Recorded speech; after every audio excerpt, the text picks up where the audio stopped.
Утрово разговарам со Игор Димовски. Добро утро, како сте утрово? Добро утро до сите гледачи на македонската телевизија, одлично, како и секогаш. Да, во овие 3 дена вистинско спортско уживање за сите оние кои што ќе бидат дел од овој надпревар, проектот Млади за инклузија, еднаквост и доверба. Како вие станавте дел од овој проект? Токму така, викендов ќе се одржува еден многу убав настан во нашата република за прв пат. Тоа се Млади за еднаквост и доверба. Во соработка со УНФПА, Фондот за население на Обединетите нации и специјална олимпијада, организираме надпревар, пливачки надпревар, токму на базенот Борис Трајковски, каде што ќе ја промовираме инклузијата. Што е инклузија? Инклузија е еднаков да се дозволи и да се даде шанса до секој поединец да има еднаков пристап до ресурсите и можностите на животот, посебно за лицата со интелектуална и физичка попреченост. Токму тоа и ме привлече да веќе 5 години сум дел од специјалната олимпијада и несебично помагам на лицата со интелектуална попреченост, посебно во делот на пливањето, атлетиката во моментот малце помагам и се разбира во иднина и во триатлонот. И уште едно нешто што ме привлече за токму да бидам дел од ова прекрасна организација е нејзиното мото. Тоа е дајте ми шанса да победам, но доколку не победам, барем дозволете ми да бидам храбар во обитот да го направам тоа.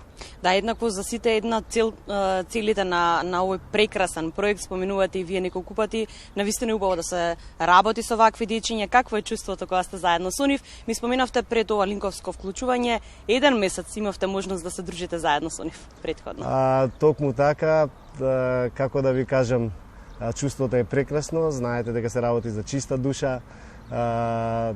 Организираме пливачки тренинзи 3 пати во неделата, уживаме, се дружиме и се разбира, се дружиме со останатите деца кои што се во базенот.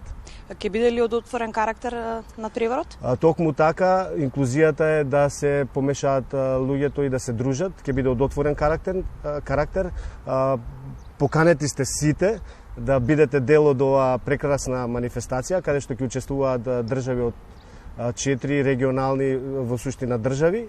Ќе имаме, програмата е ваква, денеска пристигнуваат гостите, утре од 9 до 12 е дивизионирање, ќе имаме мала забава тука на платото на базенот Борис Трајковски, пак имаме дружење со прошетка околу градот и во недела се финалните трки од 12 до 15 часот, каде што потоа ќе бидат сите наградени, односно ќе имаме и церемонијал на победниците.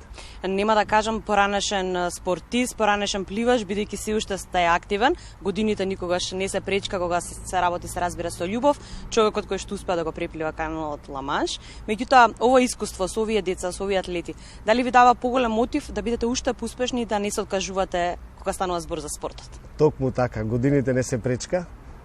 Не застанувам тука, напротив, се пронаоѓам и во различни спортови. Моментално сум во 4 индивидуални спортови, државен првак. Децата кои што им ја подарувам моето искуство, всушност и за возврат ми даваат надеж да никој пат не престанам. Знаете, во здрав дух и здраво тело. Затоа и спортот ми е нешто што го сакам и ќе продолжам да го сакам. Да, здравите навики се клуч за успех во спортот. Зборувате ли често со децата за хигиената, за храната, како тие треба да се движат низ животот? Точно така, навидум имавме проект кој што го осмислив и го споделивме со специјална олимпијада. Имавме проект токму за хигиената, здравите навики и исхраната. И се разбира, тоа беше едно глобално наречено како фитнес живот.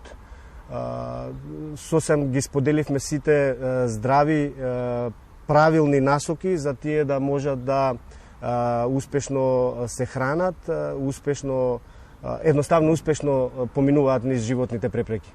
Да, благодарам многу на одвоеното време. Посакувам успешен надпревар, ваква убава позитивна енергија и секогаш сме тука ние, медиумите за вас. Ви благодарам уште еднашка. Да, и да заокружиме дека сите сме еднакви исти. Сите сме еднакви, да. Благодарам уште еднаш.